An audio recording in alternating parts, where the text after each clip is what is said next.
Head on elastic collision के अंदर में after collision the velocity of first object and velocity of second object कितनी होगी, इसके फॉर्मूले हमने देख लिए।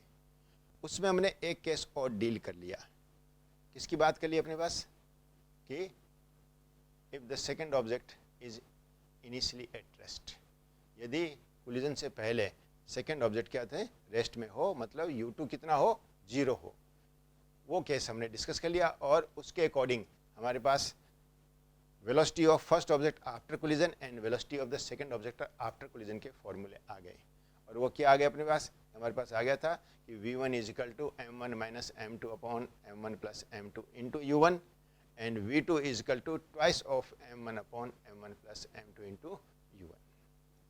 अब इसी में हम थोड़े से और केसेस डिस्कस करते हैं आपको, ठीक है। उसमें फर्स्ट केस हम ले रहे हैं कि let m1 is much much greater than m2, मतलब जो फर्स्ट ऑब्जेक्ट है उसका मास सेकंड ऑब्जेक्ट आज इनिशियली एट रेस्ट, हम वो वाला केस कंसीडर करके चल रहे हैं जिसमें हम सेकंड ऑब्जेक्ट को क्या लेके चल रहे हैं, रेस्ट में लेके चल रहे हैं। इसका मतलब क्या है कि एक छोटी सी ऑब्जेक्ट है, एक हल्की सी ऑब्जेक्ट है जो रेस्ट में रखी हुई है, उससे आके कोई एक भारी ऑब्जेक्ट वाला टकरा रहा है, ठीक है। क्या हो रहा है कि छोटी सी ऑब्जेक्ट है, जैसे क्या हुआ है एक ठेले वाला है, उससे आके कौन आ रहा है, एक ट्रक वाला टकरा रहा है, क्या होगा वैसा, क्या होना उस केस के अंदर में। या आप क्या देखते हो अपने पास कि एक टेबल टेनिस की बॉल रखी हुई है, उससे आके एक हेवी ऑब्जेक्ट अपने पास, जैसे कोई शॉर्ट पुट का बॉल, शॉर्ट पुट वाला गोला आके उससे टकरा रहा है कौन, m1 मास। किससे टकरा रहा है, m2 से। जिससे टकरा रहा है वो कैसा है, हल्का है, उसका मास कम है और वो इनिशियली रेस्ट में है, और जो m1 मास है वो u1 वेलोसिटी से आता हुआ टकरा रहा है। सोच के देखिए ना क्या होगा यदि एक अपने पास ठेले वाला है, सब्जी का ठेला वाला जैसा होता है, और उससे आगे कोई एक ट्रक वाला आके टकरा दे, क्या सोचते हो। आफ्टर कोलिजन ट्रक की वेलोसिटी क्या होगी, बहुत चेंज होगी क्या। और आफ्टर कोलिजन ठेले की वेलोसिटी क्या होगी, क्या वो रेस्ट में ही रहेगा क्या, ना, तेजी से चल पड़ेगा, और ट्रक वाला ऑलमोस्ट उसी स्पीड से उसके पीछे चलेगा। कुछ ऐसे रिजल्ट यहां मिलने हैं। सुनिए क्या माना आपने पास, let m1 is much much greater than m2। यदि m1 is much much greater than m2 then m1 minus m2 is almost equal to m1। Similarly m1 plus m2 will also equal to m1, क्योंकि m1 m2 से बहुत ज्यादा है, तो m1 में m2 जोड़ोगे तो will almost m1, और m1 में से m2 घटाओगे तो भी ऑलमोस्ट m1, तो m1 minus m2 is almost m1 और m1 plus m2 is almost m1। So v1 is equal to कितना है, v1 का फॉर्मूला में क्या था, v1 is equal to m1 minus m2 upon m1 plus m2। तो m1 minus m2 वो भी क्या है, ऑलमोस्ट m1 है, तो वो भी m1 upon m1 plus m2 वो भी m1 है, तो अपॉन m1 इंटू u1। इसका मतलब क्या हो गया कि this v1 is almost equal to u1, m1 से m1 कैंसिल हो गया। यही आया, हमने क्या कहा था कि टकराने के बाद में आप क्या मानते हो कि ट्रक वाले की वेलोसिटी में कोई चेंज आएगा ना। तो फर्स्ट ऑब्जेक्ट की velocity after collision that is v1 कितनी है, u1 that is the initial velocity of the first object. तो ट्रक वाला से टकराया तो जिस वेलोसिटी से ट्रक वाला चल रहा था अभी भी ऑलमोस्ट उसी वेलोसिटी से चलता रहेगा। यदि एक टेबल टेनिस की बॉल से आगे एक शॉर्ट पुट की बॉल टकराती है तो क्या देखेगा कि शॉर्ट पुट तो अभी भी उसी स्पीड से चलता रहेगा, और कौन, टेबल टेनिस की गेंद थोड़ी तेजी से चल जाएगी, ठीक है। तो क्या देखा अपने पास कि v1 is almost equal to u1, that means the first object moves with the same speed as it have before, ठीक है। अब आप जरा देखते हैं व्हाट अबाउट द सेकंड की, सेकंड ऑब्जेक्ट की हम देखना चाहते हैं कि सेकंड ऑब्जेक्ट की स्पीड क्या होगी, ठीक है। तो सेकंड ऑब्जेक्ट के लिए क्या देखा, फॉर्मूला v2 इक्वल टू क्या आ रहा है, twice of m1 upon m1 plus m2 into u1, ठीक है। तो क्या देखा अपने पास, v2 is equal to twice of m1 upon m1 plus m2 कितना है, m1 ही है, तो वो भी m1 इंटू u1, तो v2 is almost equal to twice of u1, ठीक है। तो सेकंड ऑब्जेक्ट है वो अब क्या करेगी आफ्टर कोलिजन, ठीक है, कितने से मूव कर रही है, almost double of the velocity of the first object before collision. So the velocity of second object after collision, that is v2, is almost 2 times the initial velocity of first object. वो उससे almost double velocity से चलेगी. ठीक है, करके देख लीजिए आप. दो ट्रक और ठेले वाला को क्यों टकराते हो? एक हल्की वॉल से एक भारी वॉल से टक्कर मारो, देखो आपको ये देखने को मिलेगा. चलिए अब एक दूसरा केस ले ले, इसी में इसका अपोजिट ले ले. क्या ले लें कि let m1 is much much less than m2.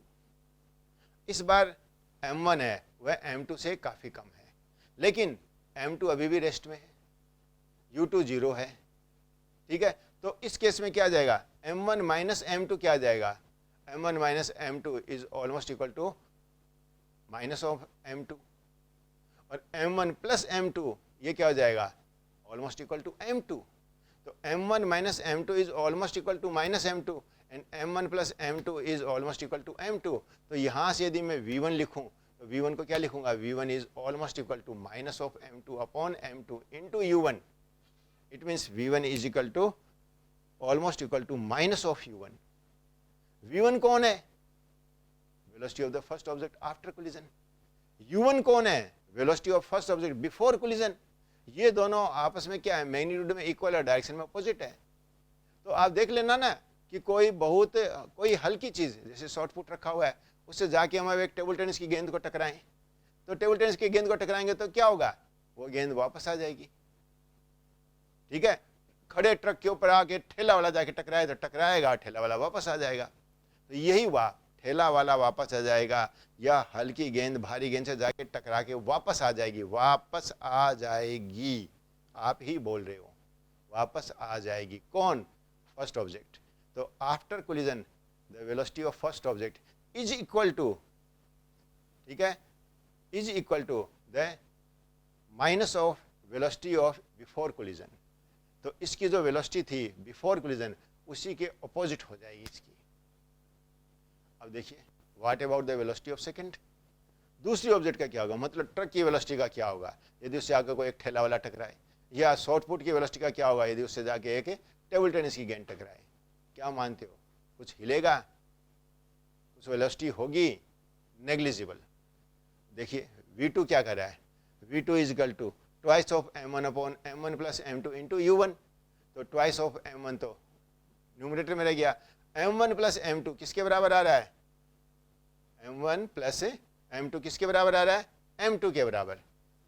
ठीक है, तो अब क्या देखा? Twice of m1 upon m2. m1 को m2 से डिवाइड किया, m1 is much much less than m2. तो क्या हो जाना अपने पास? तो m1 upon m2 is much much less then 1. तो उस केस में क्या आ जाएगा? v2 will be much much less then u1. v2 होगी वह u1 से बहुत बहुत कम होगी. इसका मतलब क्या हो गया? v2 is almost zero. v2 almost zero होगी. ठीक है, और देखो यही रिजल्ट हमें डेली लाइफ में देखने को मिल रहा है. तीसरा केस ले लीजिए. If m1 is equal to m2, दोनों ऑब्जेक्ट का मास क्या हो? सेम हो.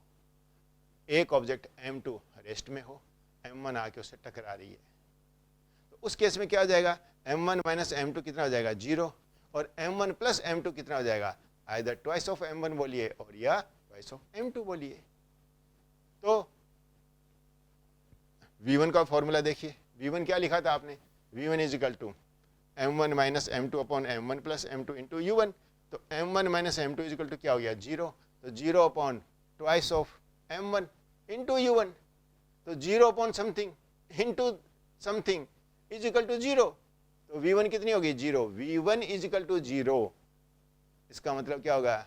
After collision the first object remain stops. Collision के बाद में पहली ऑब्जेक्ट की वेलोसिटी कितनी हो जाएगी? 0. ठीक है, आई बात समझे? तो after collision the first object comes in rest. What about the v2? v2 का क्या होगा? v2 कितना लिख रहे हो? v2 is equal to twice of m2 upon m1 plus m2 into u1. तो यहाँ पर क्या आ जाएगा? m1 प्लस m2 कितना आ जाएगा? ट्वाइस ऑफ m1 लिख दो.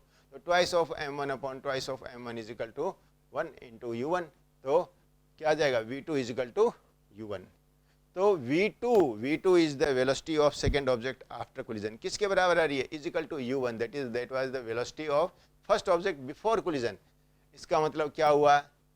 कि जिस स्पीड से पहली ऑब्जेक्ट चल रही थी उस वेलोसिटी से, उस स्पीड से तो अब दूसरी ऑब्जेक्ट चलना चालू कर देगी, और जो वेलोसिटी दूसरी ऑब्जेक्ट की थी जो रेस्ट में थी वही वेलोसिटी अब पहली ऑब्जेक्ट की हो जाएगी, तो पहली ऑब्जेक्ट एक रेस्ट में आ जाएगी।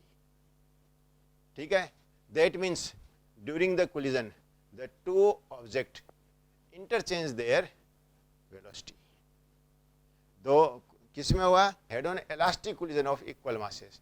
During the head on elastic collision of equal masses the two object exchange there velocity. हम ये बोलते हैं कि इक्वल मासेस की दो ऑब्जेक्ट का हेड ऑन इलास्टिक कोलिजन होता है तो during collision they exchange there velocity, मतलब जिस वेलोसिटी से पहली ऑब्जेक्ट मूव कर रही थी उससे तो अब दूसरी मूव करने लग जाएगी, और जिस वेलोसिटी से दूसरी ऑब्जेक्ट मूव कर रही थी उससे ये अब पहली वाली मूव करने लग जाएगी। तो this is a very important result, और ये जो इंपॉर्टेंट रिजल्ट है ये आगे जब हम बात करते हैं किसकी, काइनेटिक थ्योरी ऑफ गैसेस की बात करते हैं, वहाँ हमारे ये बहुत काम आता है। कौन सा रिजल्ट? वापस बोल रहा हूँ, क्या बोला कि during the collision of elastic collision of two equal masses head on, क्या देखते हैं कि the two object exchange their velocities, दोनों ऑब्जेक्ट अपनी वेलोसिटी क्या कर लेती है? एक्सचेंज कर लेती है।